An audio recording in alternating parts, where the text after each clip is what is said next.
నమస్తే, మీ సీత కళ్యాణి. అయితే చాలా మంది పిల్లలు ఎక్కువ ఏడుస్తూ ఉంటారండి. అండ్ అందులోని న్యూ బోర్న్ బేబీస్ అయితే చాలా ఎక్కువ ఏడుస్తుంటారు కదా. సో ఎందుకు ఏడుస్తారు కదా? కొత్తగా పెళ్ళైన వాళ్ళు కానీ కొత్తగా పుట్టిన పిల్లలు కానీ ఖచ్చితంగా కొంచెం అటు ఇటు అడ్జస్ట్ అవ్వడానికి టైం పడుతూ ఉంటుంది. సో దాన్ని అయితే మీరు ఇక్కడ పెట్టుకోకండి. ఏంటంటే అసలు ఎందుకు ఏడుస్తున్నారు అన్నది తెలిస్తే దానికి సొల్యూషన్ అయితే మనకి ఈజీగా ఉంటుంది కదా.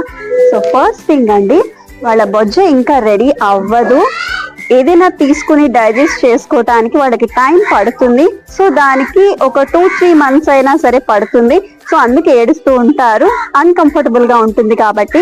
అండ్ సెకండ్ థింగ్, ఎక్కువ ఏడుస్తున్నారు కదా అని చెప్పేసి ఫటాఫటా ఫీడింగ్ ఇచ్చేస్తూ ఉంటారు, లేదా మీ దగ్గర పాలు ఇచ్చేస్తూ ఉంటారు, వెంటనే పడుకోబెట్టేస్తూ ఉంటారు. సో దాని వల్ల కూడా హెవీ అయిపోయి మీరు ఇచ్చిన ఫీడింగ్ ఏదైతే ఉంటుందో అది హెవీ అయిపోయి కూడా ఏడుస్తూ ఉంటారు. అండ్ థర్డ్ థింగ్ అండి, వాళ్ళు ఎప్పుడైతే పాలు తీసుకుంటూ ఉంటారో బయట ఉన్న గాలి కూడా వాళ్ళు పీల్చుకుంటూ ఉంటారు. ఆ తీసుకోవటం వల్ల కూడా అన్కంఫర్టబుల్ గా ఫీల్ అవుతారు. సో దాని వల్ల కూడా వాళ్ళు ఎక్కువ ఏడవడానికి ఛాన్సెస్ ఉంటాయి.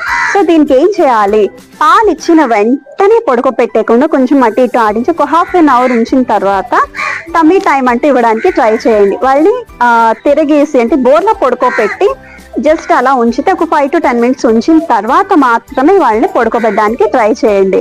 అండ్ సెకండ్ థింగ్, మసాజ్ ని చేయటానికి ట్రై చేయండి. మార్నింగ్ అండ్ ఈవినింగ్ కూడా clock wise and anti clock wise పొట్ట చుట్టూ ఏదైతే మన బొడ్డు ఉంటుందో వాళ్ళది ఆ బొడ్డు చుట్టూ కూడా clock wise and anti clock wise కూడా చేయటానికి అయితే ట్రై చేయండి.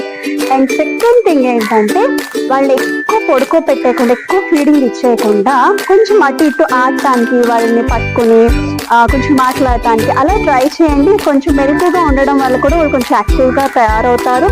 సో ఎక్కువ వర్క్ చేసిన ఫీలింగ్ ఉంటుంది, వాళ్ళు కొంచెం అరగడానికి అయితే ఈజీగా ఉంటుంది. అండ్ ఇంకొకటి అండి, జెనెటికల్ గా కూడా వాళ్ళు కొంచెం DNA కంప్లీట్ గా డెవలప్ అవడానికి కూడా ఒక 2 to 3 months అయితే పడుతుంది. సో దానికి మీరు టెన్షన్ తీసుకోవాల్సిన అవసరం లేదు. ఓకేనా అండి? ఇలా ట్రై చేయండి. సీత కళ్యాణి.